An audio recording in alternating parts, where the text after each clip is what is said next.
ବନ୍ଧୁଗଣ, ଜ୍ୟୋତିଷ ଶାସ୍ତ୍ର ଅନୁଯାୟୀ 12ଗୋଟି ରାଶି ରହିଛି। ଗ୍ରହମାନଙ୍କର ଚଳନ କାରଣରୁ ରାଶିମାନଙ୍କ ଉପରେ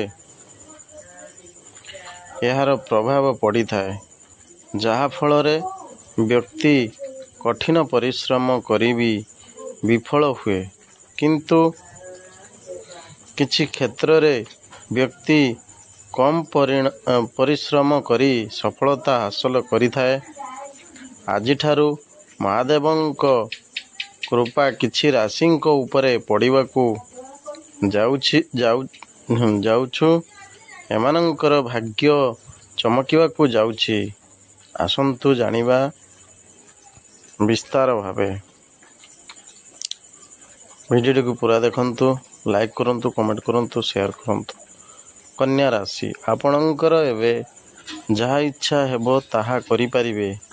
ଆପଣ ନିଜର ଧୈର୍ଯ୍ୟ ଧରି ରଖନ୍ତୁ, କାରଣ ନୂଆ କାର୍ଯ୍ୟାଳୟରେ ଆପଣଙ୍କୁ କାମ କରିବାକୁ ପଡ଼ିପାରେ। ଏଠାରେ ଆପଣ ନିଜର ଦକ୍ଷତାର ପ୍ରଦର୍ଶନ କରିବେ।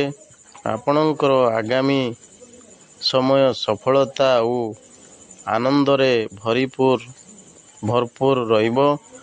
ସମାଜରେ ମାନସମ୍ମାନ ବୃଦ୍ଧି ପାଇବ, ଯାହାଦ୍ୱାରା ଲୋକେ ଆପଣଙ୍କର ରାୟ ମାଗିବେ।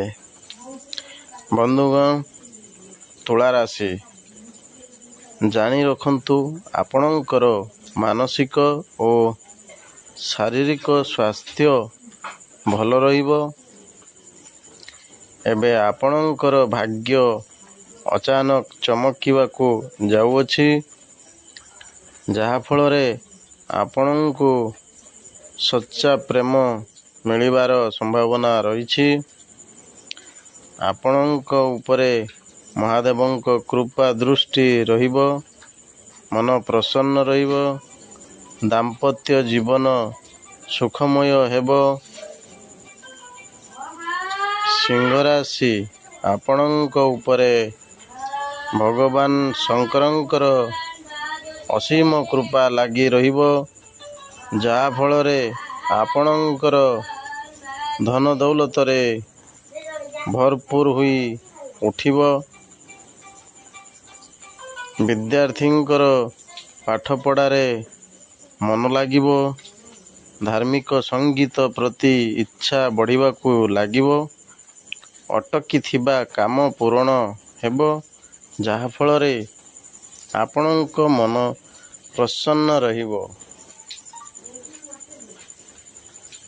ମେଷ ରାଶି, ଜାଣି ରଖନ୍ତୁ, ପ୍ରତ୍ୟେକ ଦିନ କାର୍ଯ୍ୟରେ ଆସୁଥିବା ବ୍ୟବଧାନ ଏବେ ଦୂର ହେବ।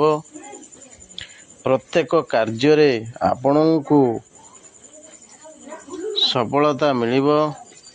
ବେପାର ବାଣିଜ୍ୟ କ୍ଷେତ୍ରରେ ଆପଣ ବହୁତ ବଡ଼ ନିଷ୍ପତ୍ତି ନେଇ ସକ୍ଷମ କରିବେ। ସାମାଜିକ ମହିଳାଙ୍କ ଠାରୁ ଭଲ ସହଯୋଗ ମିଳିବ। ଅଟକିଥିବା କାମ ପୂରଣ ହେବ।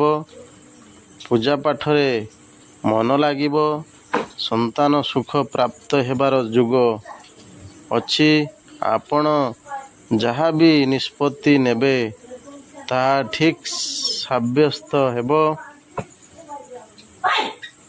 କୁମ୍ଭ ରାଶି, କୌଣସି ବଡ଼ ସଂସ୍ଥା ଆପଣ ବହୁତ ଜଲଦି ଯୋଡ଼ି ହେବାକୁ ଯାଉଛନ୍ତି, ଯାହାଫଳରେ ସମାଜରେ ଆପଣଙ୍କର ପ୍ରଶଂସା ହେବାକୁ ଲାଗିବ।